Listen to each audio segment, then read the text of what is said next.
Það sem fékk mig til að velja MBA-nám við Háskóla Íslands var að mér fannst skólinn mjög áhugaverður valkostur. Allt mjög flott, umgjörðin og allt svona sem ég kynntist og sá þegar ég var að kynna mér námið. Mér finnst kennslufyrirkomulagið henta rosa vel. Þetta eru bara 2 dagar í viku og þar á er 1 óvirkur, það segja laugardagurinn, þannig að það henta náttúrulega ofboðslega vel að þurfi ekki að vera 2 daga frá vinnu.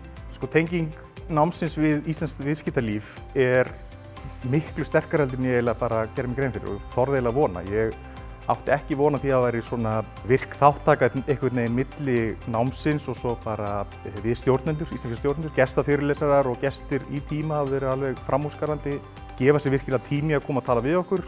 Þannig að þetta er svona samtal í báðar áttir. Þannig að það hefur bara virkilega verið ánægjulegt að sjá hvað það er greinilega öflugt samspil og samstarf á milli.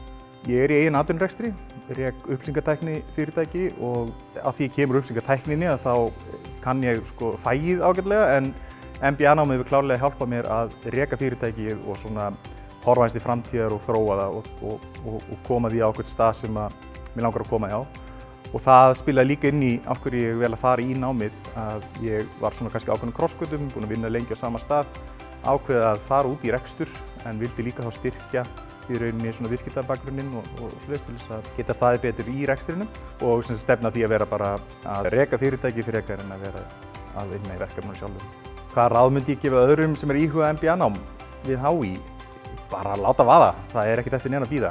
Ég held ég hef tekið mig 6 ár í að skoða þetta, mætti á alveg rosalega marga kynningafundi bæði á Teams og komið hingað í hús og svo bara þarf maður að kýla á þetta og það er ekkert maður sér ekkert eftir því og ég held að það gerir það enginn sem ég hef talað við, hvorki sem er í náminu í dag eða hefur klárað það.